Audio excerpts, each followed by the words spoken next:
Hello दोस्तों, स्वागत है आपके अपने YouTube channel SK study zone में।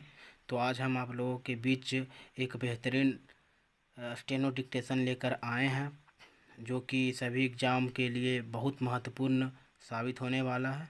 इसलिए बिना देरी किए हुए हम डिक्टेशन स्टार्ट करते हैं। अगर आप हमारे चैनल पे न्यू हैं तो चैनल को सब्सक्राइब कीजिए और लाइक कीजिए। डिक्टेशन स्टार्ट होने में 5 सेकेंड लेट है।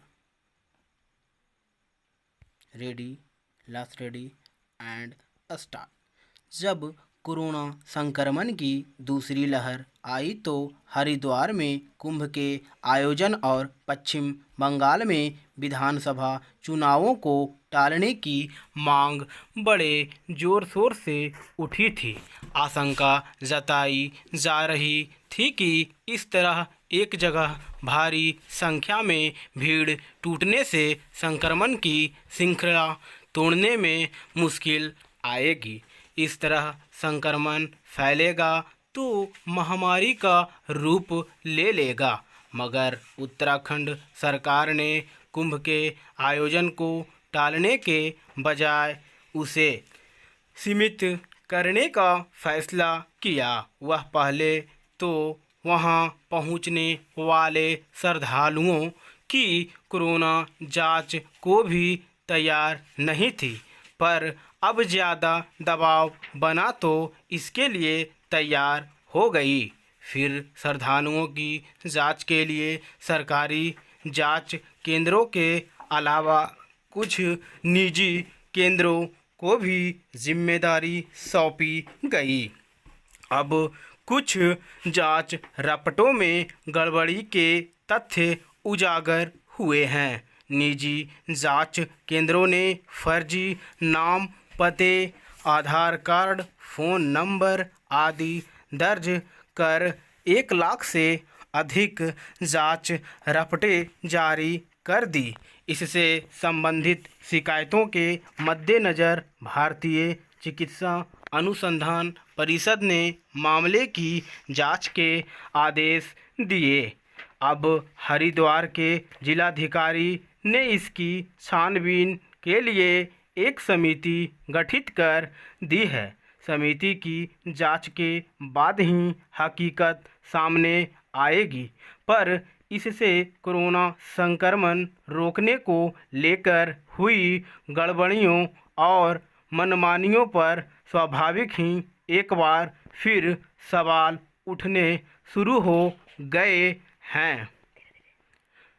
हरिद्वार के कुंभ में फर्जी जांच करने निजी कंपनियों ने सरकारी खजाने से मनचाही रकम लेकर अपने खजाने में तो भर ली, पर उन्होंने यह नहीं सोचा कि इससे कितने लोगों की जान का जोखिम पैदा होगा। उनकी वजह से न जाने कितने संक्रमित लोगों की पहचान होने से यह गई और वे दूसरों में विषाणु फैलाने का माध्यम बने होंगे। विचित्र है कि एक ऐसे वक्त में जब देश की तमाम सरकारें संक्रमण रोकने, इलाज की सुविधाएं जुटाने में हलकान थी, अस्पतालों में जगह कम पड़ गई थी। ऑक्सीजन की कमी के चलते लोग दम तोड़ रहे थे।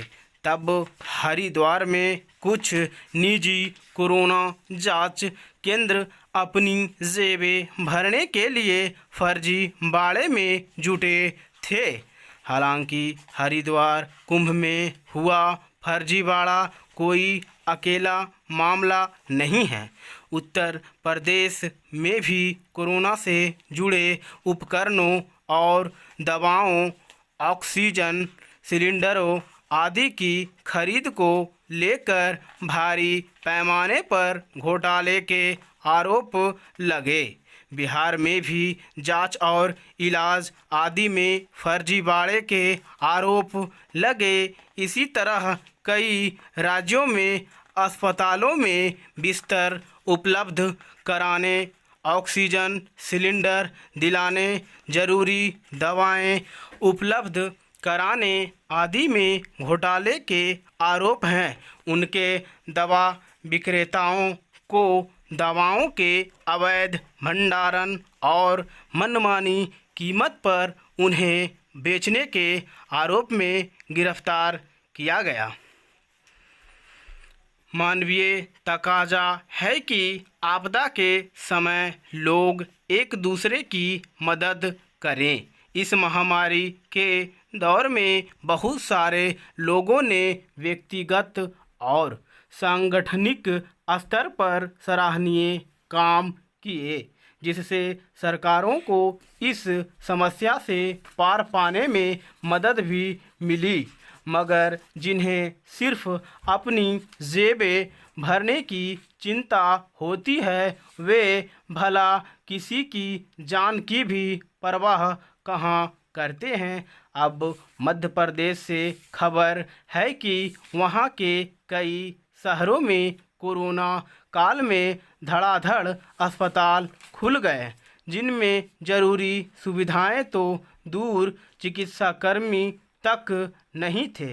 एक ही डॉक्टर का नाम कई अस्पतालों में दर्ज था। वहाँ किस तरह लोगों का इलाज हुआ होगा, अंदाज़ा लगाया जा सकता है। जब तक ऐसे लोगों के खिलाफ कड़ी और सबक याद रखने वाली कार्रवाई नहीं की जाती, मानवीय तकाज़ों को तार तार करने की प्रवृत्ति पर रोक लगाना मुश्किल बना रहेगा। थैंक यू दोस्तों। अपनी तैयारी को बेहतरीन बनाएं और